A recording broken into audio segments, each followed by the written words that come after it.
Hi everybody, this is Richard Gibbons, CPAR MLS Director. Today we're going to be going through my Time Saver Tips class. The point of this class is to show you a lot of different things where you can take 10-15 minutes to set things up that save you literally hours in the future. One of the things I always talk about with people is, we're all busy. Everybody wants to constantly doing things that actually make the money. But if you really sit down and you take the time to run through the things in this course, there's a lot of things that'll save you hours and hours and hours in the future. So just look at it from that perspective of efficiency. So for starters, we have the custom menu. So you have right here in the top left corner, it says menu. So you have all these options across the top here where it says quick search, MLS Intranet, change listing, things like that. And the way that's set up is with these stars in the menu. So if you uncheck the star, like you have see change listing right here, if you uncheck the star, you're just going to see it goes away. If you click the star, it's going to show back up over here under more.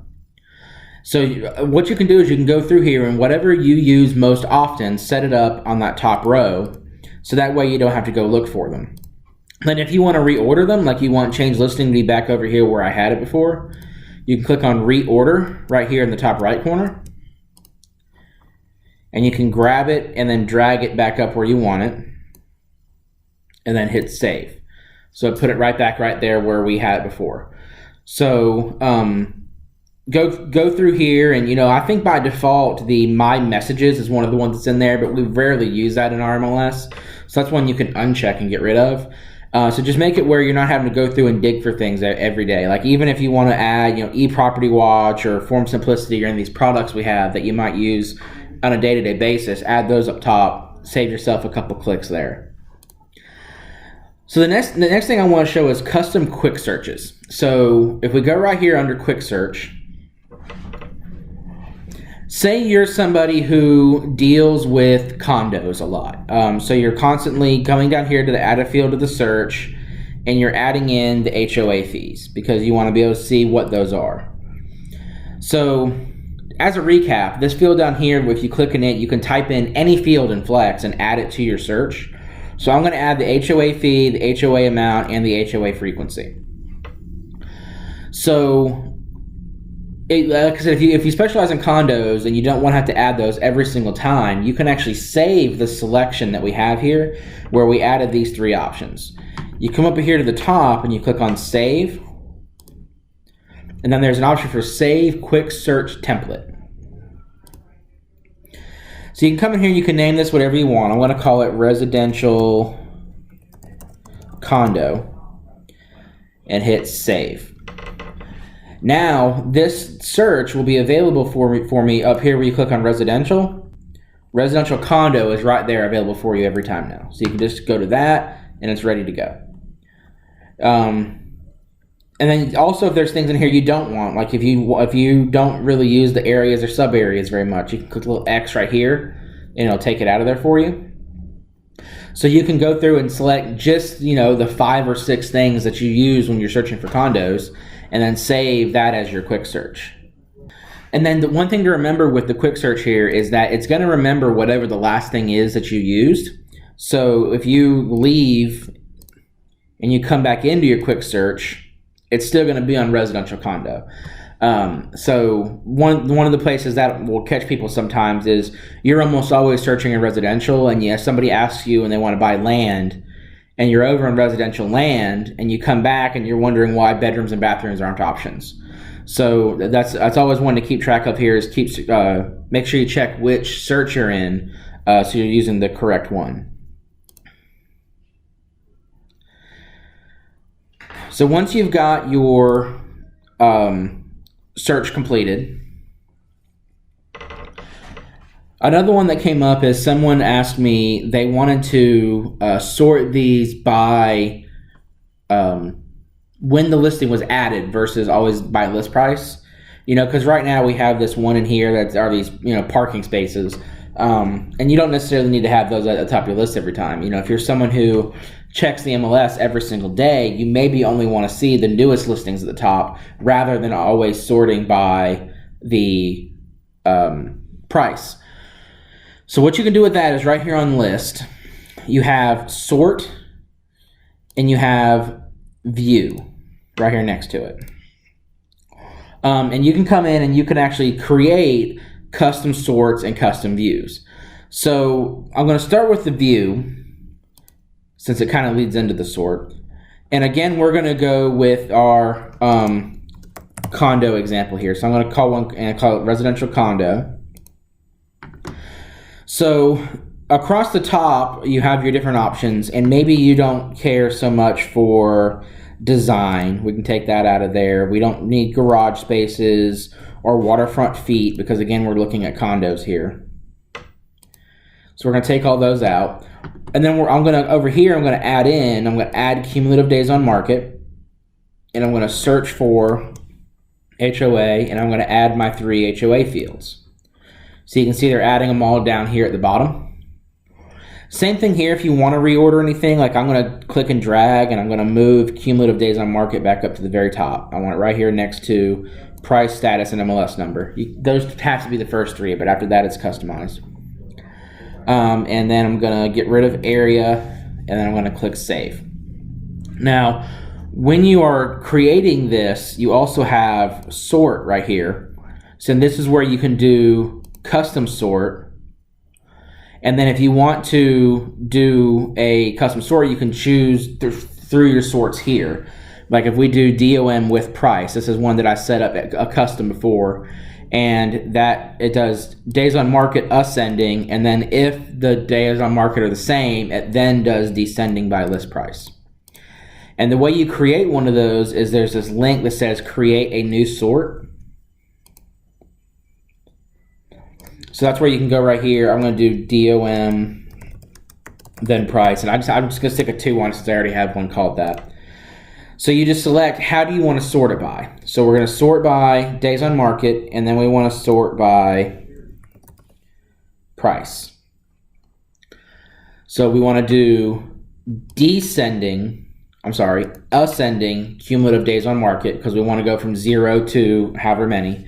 And then if the days on market is exactly the same for multiple listings, we want it to sort descending within that set. So this is where we're choosing, rather than it defaulting to sorting by price every time, we're telling it we want to sort by newest at the top, then by price. So we've set our custom sort, we've set our fields, and we're going to hit save. I have one that I already called that, so let me just go back here and stick a 2 on it. There we go. So now that we've saved this custom view, it's going to be available to you in this list right here. So residential condo 2 is the one that I just created. And you see it has a cumulative days on market here, and you see it starts with 0 days on market, and then it goes to 1 day on market, and then 3 days on market, and so on and so forth. And then these ones that are listed all within the 1 day on market, they're listed by most expensive to least expensive. And you can go through and set up multiple of these views. So you see I have a ton of them over here from doing various classes, but you can have a view for condos. You can have a view for with a property has acreage. So you can kind of customize what you specialize in, and then you can flip to them easily back and forth. Now, as you can see, I have a ton of these, and I would like to get rid of some of them. So both the views and the sorts, over here under preferences, you have my views and my saved sorts. You can manage those right over here. So if you go under my views, you can come in here and I want to get rid of this one that I just created. You can click on it and then click remove. Click next if you're sure you want to remove, and then it goes away. Now, once you are, you watch this video a couple times and you've set these up and you're super successful with them and you want to be the hero in your office, you can click on give to someone if you've already created it. And then you'll be able to choose another user within your office to send it to. So if you've already done the work, you can now share it with the rest of your office where they can just go in and choose it themselves. Or if you have one person who's the real techie, make them do all the work. Same thing with save sorts. You can come through here. If you want to get rid of them, you just click on it, click remove, and then the give to someone is also an option here as well. So that's custom sorts and custom views. The next one I want to talk about is probably my personal favorite in Flex is custom overlays. So if you are searching in Flex, let's talk for a second about map searching first. Down here at the bottom, you have the square, the circle, and the polygon tool. Our area is kind of odd shaped, doesn't lend itself very well to circles and squares, so I almost always use the polygon tool. And what this is useful for is for defining an area you want to do a search within. For example, our sub areas, if you go here to overlays and then click sub areas, it'll show all the sub areas in the map for you. Our sub areas don't work very well for Lynn Haven because Central Northwest and Central Northeast split Lynn Haven in two. So if you wanted to create your own overlay for Lynn Haven, you could click the little polygon tool here and then just draw out whatever you think the city of Lynn Haven looks like. So the way this works is every single one of these corners was a single click, and now I'm going to double click to finish the shape. So single click, single click, single click, single click, single click, single click, double click. And that will finish the shape for you. Now, just using as a regular search, this is useful because now it's narrowed it down to only what's within that area. But I want to reuse this shape in the future. I don't want to have to create it every time I want to search for Lynn Haven. So what you can do is you can come over here where it says polygon on the left side and click on that. And then you click on edit. This is where you can come in and you can rename it.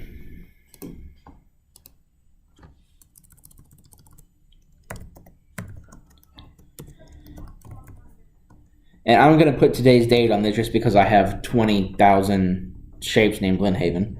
You can come in and give it a color if you like. And then you click on Save to Map Overlay. Now, just to kind of explain how this works, what we've created here is a shape. And an overlay is a collection of shapes. So if you wanted to create a new overlay, you could just call this Lynn Haven and hit save. Or if you want to add it to an existing overlay, like I already have one called Lynn Haven, for example, then it's going to add the polygon Lynn Haven 2010-19 to my overlay of Lynn Haven. So it's just a way to kind of help you organize your overlays as you use them more. So just remember that a overlay is a collection of shapes or polygons. And then hit save. Now what's nice about this, I'm going to start completely over. So this is coming into quick search completely fresh. You can now come in here and search for the overlay that you created and then double click it and it'll come up for you. So that's where overlays are powerful, because if you have, if you want to create a shape for Lynn Haven, you want to create a shape for Bay Point, you want to create a shape for the country club, you can create all these different shapes and have them at your beck and call whenever you're ready. Or, when we change the sub areas, a lot of people kind of missed the fact that there was a St. Andrews sub area previously. You can go in and create a shape for St. Andrews, and then that's available to you under here at any time.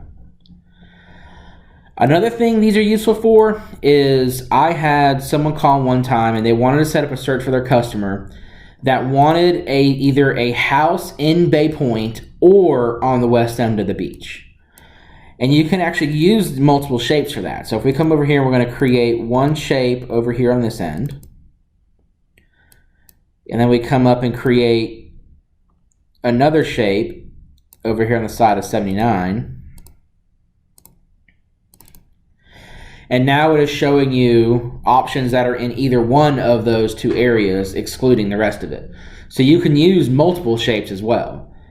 And if we had a shape over here called Bay Point and a shape over here called west of 79, then that could be useful to you as well. These can also be managed under preferences. It says My Quick Searches is the option. And then, I'm sorry, that's the wrong one. Back up. My Map Overlays is the option we're looking for. And then this is what I was talking about, where you have an overlay as a collection of shapes. So I'm going to open my Lynn Haven map overlay, and I'm going to click Edit. And then here's all the different shapes that I have created within the Lynn Haven overlay. So I'm going to get rid of a couple of these while we're in here. And then you hit save.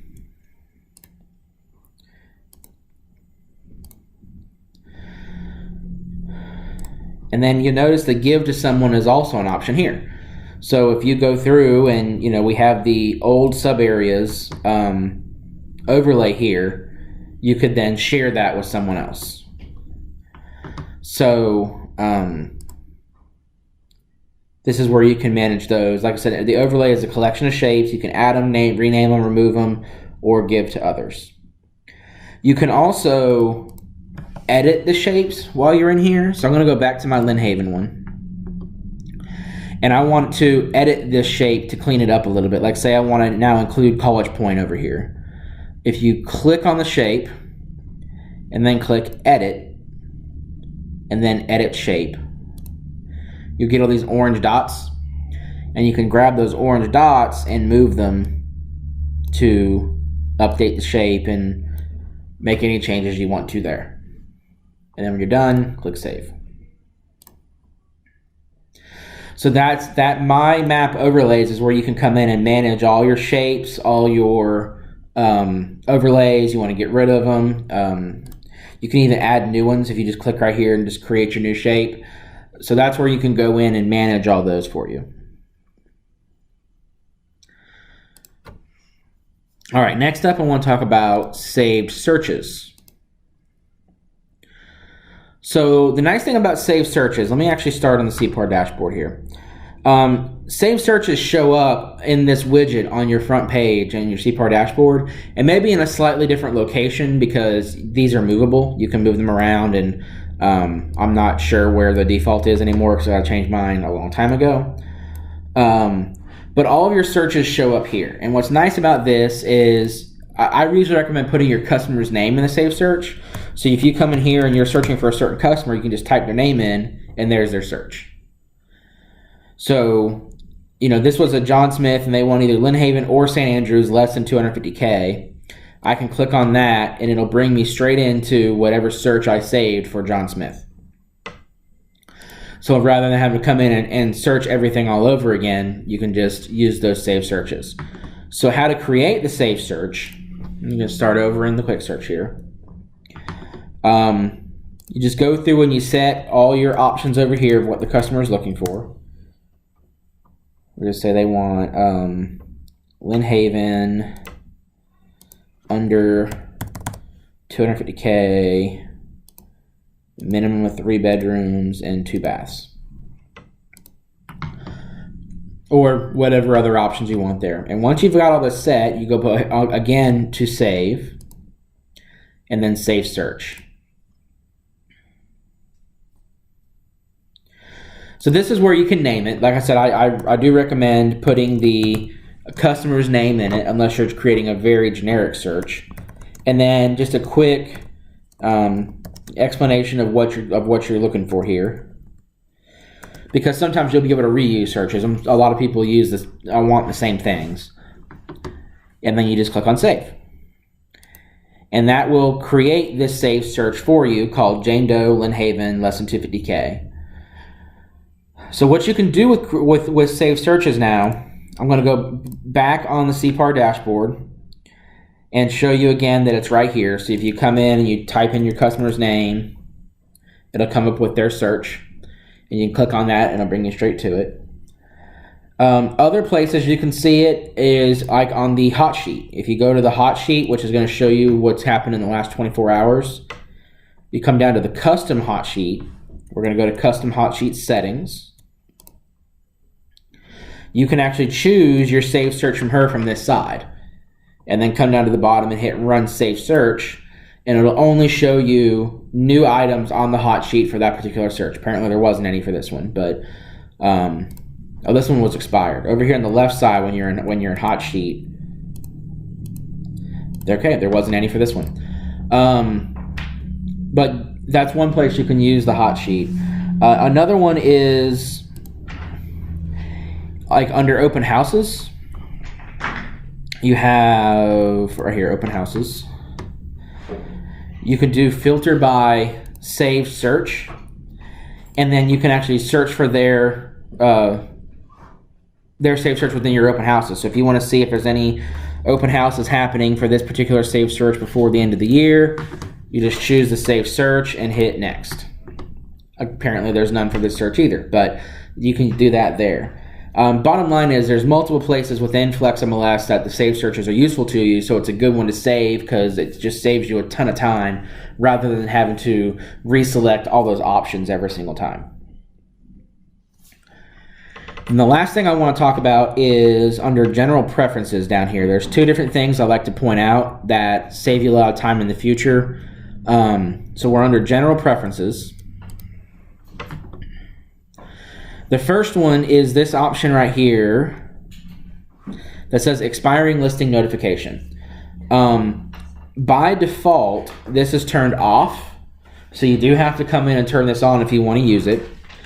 But what you do is you just click the little checkbox here, and then you can change how often you want to receive this. So the recommended is 30 days before the expiration date, and then once per day for each of the 7 days preceding the expiration date. So what this will do is this will automatically send you an email that tells you when a listing is going to be expiring, so you can take action on it before it expires. And then this number can be changed to whatever you like, 30 days, 10 days, 90 days, whatever works for you. And then the last thing in here is the email the daily hot sheet. If you're the type that likes to sit down at the beginning of the day and read through all your emails with a cup of coffee, you can actually set this for the hot sheet to be emailed directly to you every single day.